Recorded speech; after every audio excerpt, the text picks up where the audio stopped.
Halo, selamat datang ke Bali. Pernah nggak sih Anda merasa, cara kita bekerja, cara ngelola tim, atau bahkan struktur di kantor itu kok rasanya kayak warisan dari zaman yang udah beda gitu? Hmm, Kayak nggak sepenuhnya pas lagi dengan realitas sekarang. Nah, ternyata perasaan ini bukan hal baru loh. Peter Drucker, salah satu raksasa pemikiran manajemen, udah menyoroti ini puluhan tahun lalu. iya, betul. Udah lama sebenarnya ya. Hari ini kita akan menyelami bab 6 dari buku klasiknya The Essential Drucker yang judulnya Paradigma Baru Manajemen. Kita coba bongkar bareng yuk asumsi-asumsi dasar yang mungkin tanpa sadar masih kita pakai, padahal menurut Drucker udah usang. Menarik nih. Kita akan lihat kenapa dia merasa perlu ada cara pandang baru dan kenapa itu makin relevan buat Anda sekarang ini. Oke, kita mulai dari fondasinya dulu ya. Kenapa sih asumsi dasar ini krusial banget dalam manajemen? Kata Drucker mungkin lebih penting daripada di ilmu alam. Kok bisa gitu? Itu poin yang menarik sekali. Jadi begini, berbeda dengan fisika atau kimia, di mana hukum alam relatif konstan ya, manajemen itu kan bergerak di ranah sosial. Oke. Artinya, apa yang kita yakini sebagai cara kerja manajemen, asumsi kita gitu, itu akan sangat membentuk tindakan dan keputusan kita sehari-hari. Oh, jadi mempengaruhi perilaku ya? Banget. Dan karena dunia sosial ini cair, terus berubah, kadang cepat banget, asumsi yang dulu manjur bisa jadi malah menyesatkan sekarang. Wah, bahaya juga ya. Makanya, memeriksa kacamata asumsi kita secara berkala itu vital. Penting banget buat siapa saja yang berkecimpung di dunia organisasi. Tanpa sadar, kita bisa aja beroperasi pakai peta yang salah. Peta yang salah. Itu gambaran yang kuat. Jadi asumsi usang apa saja nih yang Drucker soroti? Kita mulai dari yang paling dasar mungkin ya. Anggapan bahwa kalau bicara manajemen, yaitu pasti urusan manajemen bisnis. Kayaknya ini masih cukup kental ya di benak banyak orang. Masih sangat kental, betul. Dan itu asumsi pertama yang Drucker bongkar habis. Dia negasin, manajemen itu bukan properti eksklusif dunia korporat, bukan cuma buat perusahaan cari untung. Oh gitu ya. Prinsip dasarnya dibutuhkan di semua jenis organisasi yang punya tujuan, yang mau mencapai sesuatu lewat kerja bareng orang-orang. Contohnya apa aja tuh? Ya rumah sakit, universitas, lembaga riset, yayasan nirlaba, bahkan institusi pemerintah, semuanya butuh manajemen. Iya. Iya. Tentu, penerapannya beda-beda karena misinya juga beda kan? Ngelola jaringan retail pasti beda taktiknya sama ngelola keuskupan Katolik atau katakanlah universitas riset. Jelas beda ya. Tapi esensinya sama. Gimana caranya bikin orang-orang dengan keahlian beda-beda bisa kerjasama secara produktif untuk mencapai tujuan bersama itu tadi.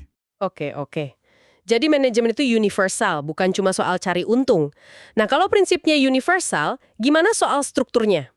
Dulu kan kayaknya ada perlombaan gitu ya, nyari satu bentuk struktur organisasi yang paling hebat, yang paling benar. Apa kata Drucker soal ini? Nah, Drucker bilang pencarian satu struktur yang benar itu bukan cuma sia-sia, tapi bisa berbahaya malah. Oh ya? Kok bisa? Karena nggak ada cetakan biru struktur organisasi yang superior untuk semua musim, semua tujuan. Struktur itu pada dasarnya cuma alat bantu. Alat bantu. Alat bantu buat apa? Ya, buat bikin orang bisa kerja sama secara efektif, mencapai tugas tertentu. Jadi, struktur yang tepat itu sangat situasional, tergantung jenis kerjaannya, kondisi lingkungannya, bahkan siapa orang-orang yang terlibat di dalamnya. Gitu. Oke, jadi lupakan soal nyari struktur ajaib yang satu itu ya. Tapi kalau bukan nyari satu model, terus pegangannya apa dong? Ada prinsip yang bisa jadi panduan nggak? Nah, itu dia. Drucker nggak ninggalin kita tanpa panduan kok. Dia menggarisbawahi beberapa prinsip dasar organisasi yang baik, terlepas dari bentuk spesifiknya. Apa aja tuh prinsipnya? Pertama, struktur harus transparan. Orang perlu tahu dia ada di mana, tanggung jawabnya ke siapa, alur kerjanya gimana. Jelas gitu. Oke, transparan. Terus? Kedua, harus ada titik otoritas final yang jelas. Terutama pas krisis ya, biar keputusan bisa diambil cepat. Iya, penting itu kalau lagi genting. Ketiga, otoritas yang diberikan harus sepadan dengan tanggung jawabnya. Jangan sampai orang dikasih tugas gede tapi nggak punya wewenang. Nggak jalan nanti. Dan yang keempat, saya ingat ada soal kerataan struktur deh, bener nggak? Tepat sekali. Sebisa mungkin, struktur itu datar, artinya punya lapisan hierarki sesedikit mungkin. Kenapa harus datar? Apa untungnya? Ini menarik nih. Drucker ngutip teori informasi dasar. Setiap kali informasi dilewatin dari satu lapis ke lapis berikutnya, itu kayak main bisik berantai. Potensi noise atau gangguannya itu berlipat ganda. Oh iya ya. Dan isi pesannya bisa kepotong setengahnya, katanya. Jadi, makin banyak lapis, makin gede risiko salah paham, dan makin lambat juga responsnya. Wah, masuk akal banget. Jadi, buat Anda nih, pertanyaannya bukan struktur mana yang paling keren, tapi lebih ke apakah struktur di tempat saya ini benar-benar bantu orang kerja, atau malah jadi penghalang karena terlalu rumit dan berlapis. Gitu. Wah, soal lapisan sama distorsi informasi itu kena banget sih. Sering kita alami ya. Oke, kita lanjut ke asumsi disiplin manajemen yang ketiga. Ada satu cara yang benar untuk mengelola orang. Ini juga dibantah Drucker, rasanya ini juga asumsi yang menggoda banget ya. Pengennya sih ada resep paten gitu kan. Sangat menggoda, iya. Dan Drucker sendiri, dia ngaku pernah mikir gitu loh di awal karirnya. Oh iya? Dia bahkan nyebut Douglas McGregor dengan teori X dan Y-nya, yang terkenal itu, sebagai contoh pemikiran yang nyoba nyari satu cara terbaik. Tapi kemudian, Drucker sangat terpengaruh oleh Abraham Maslow, psikolog humanistik itu. Maslow, oke. Maslow nunjukin dengan sangat meyakinkan bahwa manusia itu beragam, beda-beda. Kebutuhan, motivasi, cara kerja orang itu nggak sama. Jadi, yang nggak mungkin ada satu gaya manajemen atau satu set alat motivasi yang efektif buat semua orang di semua situasi. Nggak bisa. Jadi pendekatan satu ukuran untuk semua itu nggak berlaku ya di sini. Harus lebih personal gitu. Harus lebih personal dan lebih dari itu, Drucker menyoroti perubahan fundamental di dunia kerja, yaitu dominasi pekerja berpengetahuan atau knowledge worker. Knowledge worker, oke. Istilah kunci ini ya. Betul. Siapa mereka? Mereka itu orang yang nilai utamanya ada di apa yang mereka tahu, bukan di kekuatan fisik atau skill manualnya. Nah, ini mengubah total dinamika hubungan kerja. Apa bedanya secara praktis ngelola pekerja berpengetahuan ini? Kenapa mereka disebut rekan atau associates, bukan bawahan? Karena definisi pekerja berpengetahuan itu begini, mereka tahu lebih banyak tentang bidang spesifik pekerjaan mereka daripada atasan mereka. Oh, Kalau nggak gitu, ya mereka nggak ada gunanya kan? Ini artinya hubungan atasan-bawahan model lama, yang dasarnya atasan tahu segalanya terus kasih perintah detail, itu udah nggak relevan lagi. terus hubungannya jadi gimana? Hubungannya lebih mirip konduktor orkestra sama musisi profesional. Konduktor kasih arah dan interpretasi keseluruhan, tapi dia bergantung banget sama keahlian spesifik si pemain biola atau flute. Mereka itu rekan dalam mencapai tujuan, saling butuh. Dan mereka juga punya alat produksi sendiri ya? Maksudnya gimana tuh? Betul sekali. Alat produksi mereka itu ya pengetahuan yang ada di kepala mereka. Ini nggak kayak pabrik zaman dulu di mana aset utamanya mesin punya perusahaan. Iya. Pengetahuan itu kan nempel di individunya. Ditambah lagi, mereka punya mobilitas tinggi. Kalau mereka ngerasa nggak dihargai, nggak ditantang, atau nggak bisa kontribusi, ya mereka bisa bawa alat produksinya itu ke tempat lain. Gampang aja. Wah, iya juga ya. Akibatnya apa? Ngelola mereka jadi lebih mirip ngelola relawan ahli.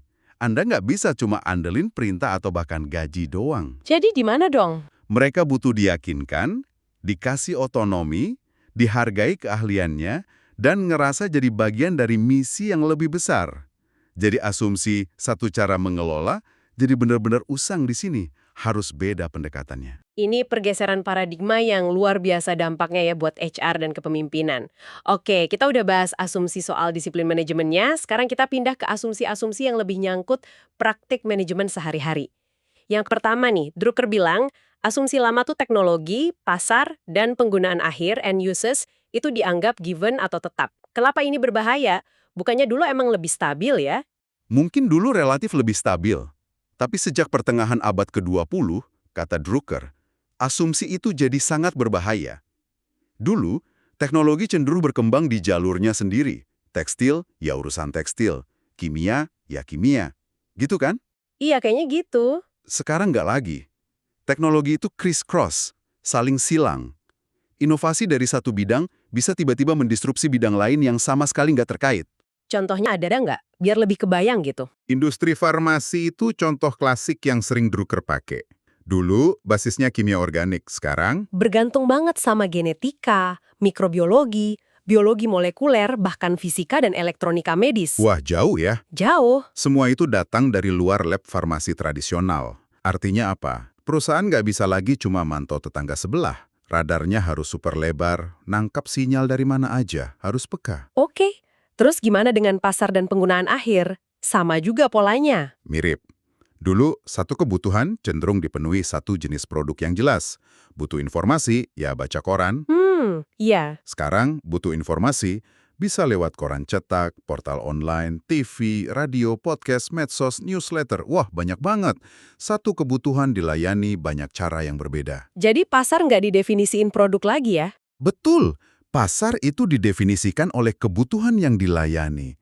Dan yang lebih fundamental lagi, sifat informasi itu sendiri berubah. Nggak kayak barang fisik yang makin langka makin mahal. Informasi justru makin bernilai kalau makin banyak yang punya dan pakai. Paradoks ya? Menarik. Jadi apa implikasi praktisnya buat kita nih yang ngelola tim atau bisnis kalau teknologi dan pasar udah nggak given lagi? Implikasinya radikal. Manajemen nggak bisa lagi cuma berkutat pada produk yang udah ada atau pelanggan yang udah dikenal. Harus berani melihat keluar. Keluar, maksudnya? Terutama pada non-pelanggan. Mereka yang tidak pakai produk atau jasa kita saat ini. Kenapa justru ke non-pelanggan? Karena seringkali perubahan besar disrupsi pasar itu datangnya dari sana. Memahami kenapa mereka non, itu bisa jadi kunci membaca masa depan. Fokusnya harus geser dari apa yang kita jual ke kebutuhan apa di luar sana yang belum terpenuhi dengan baik. Itu tantangannya. Melihat non-pelanggan. Itu perspektif yang menantang ya. Oke, asumsi praktik berikutnya. Lingkup manajemen ditentukan secara hukum, maksudnya oleh batas legal perusahaan. Misalnya kalau udah beda PT, itu bukan urusan manajemen kita lagi. Kenapa ini dianggap usang sama Drucker? Karena realitas operasionalnya udah melampaui batas legal itu. Drucker bilang, lingkup manajemen seharusnya operasional, bukan legal semata. Operasional? Maksudnya gimana tuh? Artinya, kita harus berpikir dan mengelola seluruh proses yang penting untuk menciptakan nilai bagi pelanggan. Meskipun proses itu melibatkan pihak di luar tembok perusahaan kita. Lintas batas gitu. Contohnya seperti apa biar lebih jelas nih? Drucker nunjuk konsep Kairetsu Toyota yang terkenal itu, di mana mereka ngelola seluruh rantai pasok dari pemasok komponen sampai distributor sebagai satu sistem terintegrasi. Tujuannya ya efisiensi biaya dan inovasi. Oh iya, sering dengar itu. Tapi Drucker juga ngingetin, ide ini sebenarnya bukan barang baru. William Durant udah ngelakuin itu pas bangun General Motors di awal abad ke-20. Diakuisisi banyak pemasok terus diintegrasiin secara operasional. Wah, udah lama ya ternyata. Terus bedanya apa sama sekarang? Bedanya model GM lama itu basisnya kepemilikan dan kontrol hierarkis. Dia beli perusahaannya. Sementara di era modern, kita makin banyak lihat kolaborasi lintas batas perusahaan yang sifatnya kemitraan antar pihak setara. Kemitraannya bukan kepemilikan. Di sini kan nggak bisa pakai model kontrol, nggak bisa perintah-perintah aja. Iya juga ya. Yang dibutuhin adalah kemampuan mengelola proses dan hubungan lintas organisasi. Jadi mikirnya harus proses, bukan PT-nya. Gimana proses dari hulu ke hilir itu efisien dan efektif? Wah, ini implikasinya besar buat strategi partnership dan supply chain management ya. Harus lebih kolaboratif berarti. Oke, lanjut ke asumsi berikutnya. Manajemen itu fokusnya ke dalam, internal. Ini kayaknya penyakit umum banget ya. Kita sering banget sibuk sama urusan dapur sendiri. Betul sekali. Dan menurut Drucker, ini salah satu asumsi paling merusak loh. Fokus manajemen seharusnya ya mutlak keluar. Keluar. Kenapa tuh? Karena hasil nyata. Kinerja itu kan adanya di luar sana. Di pasar. Satu-satunya sumber keuntungan, profit center istilahnya, adalah pelanggan yang puas di pasar. Benar juga. Segala sesuatu yang terjadi di dalam perusahaan, rapat, memo, proses internal, itu pada dasarnya adalah pusat biaya, cost center. Kalau fokus kita terlalu ke dalam, ya kita lupa tujuan utama keberadaan organisasi ini buat apa, gitu kan? Ini nyambung nggak sih dengan kenapa manajemen, yang artinya menjaga yang udah ada, sering dipisahin sama kewirausahaan yang nyiptain hal baru? Sangat nyambung. Drucker ngelihat pemisahan ini keliru dan berbahaya. Lahirnya ya dari fokus internal yang berlebihan itu tadi. Seharusnya memastikan keberlangsungan organisasi di masa depan, elemen kewirausahaannya itu ya bagian integral dari tugas manajemen. Nggak bisa dipisah. Terus gimana dengan teknologi informasi? Kan harusnya bisa bantu lihat keluar ya? Ironisnya, kata Drucker, teknologi informasi yang seharusnya bisa jadi jembatan ke dunia luar malah sering memperparah fokus internal. Kok bisa? Kita tenggelam dalam data internal yang melimpah ruah, tapi jadi buta terhadap sinyal-sinyal penting dari pasar atau lingkungan eksternal. Coba deh refleksi sejenak. Berapa persen waktu dan energi mental Anda dan tim habis untuk urusan internal dibanding untuk benar-benar mikirin pelanggan, pasar, dan dampak di dunia luar? Pertanyaan reflektif yang tajam itu. Oke, asumsi praktik terakhir yang ditantang Drucker. Ekonomi yang dibatasi oleh batas negara adalah ekologi atau lingkungan alaminya manajemen. Kenapa ini jadi masalah sekarang? Kan kita tetap beroperasi di dalam negara. Ya, kita memang beroperasi di dalam negara, tapi ekologi bisnis dan operasionalnya sudah melampaui batas negara itu. Drucker ngasih contoh kontras yang bagus banget. Gimana tuh contohnya? Sebelum Perang Dunia Pertama, Fiat Italia punya anak perusahaan di Austria, namanya Fiat Austria. Keduanya dimiliki grup yang sama, tapi operasinya 100% mandiri di negaranya masing-masing. Produksi, jualan, SDM, semua lokal. Terus? Ketika Italia dan Austria berperang, Fiat Austria tinggal ganti rekening bank, terus lanjut jualan kayak biasa. Bahkan nyuplai tentara Austria. Padahal induknya di negara musuh. Wow, drastis banget ya bedanya sama sekarang. Sangat drastis. Bandingin aja sama perusahaan multinasional atau transnasional modern di bidang farmasi, IT, otomotif, atau bahkan barang konsumsi. Operasinya terintegrasi secara global. Maksudnya terintegrasi gimana? Riset bisa di negara A, desain di negara B, komponennya dari negara C, D, E. Dirakit di negara F, terus dijual ke seluruh dunia sebagai satu pasar global. Jadi negara udah nggak jadi batas utama lagi ya?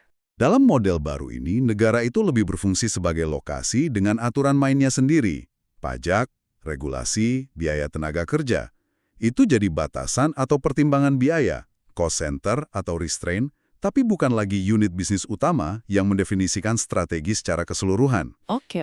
Jadi, praktek manajemen, strategi, bahkan cara ngukur kinerja harus didefinisikan secara operasional melintasi batas-batas negara itu. Udah nggak bisa per negara lagi mikirnya. Jadi kalau dirangkum nih, rasanya kayak peta lama manajemen itu udah nggak akurat lagi ya.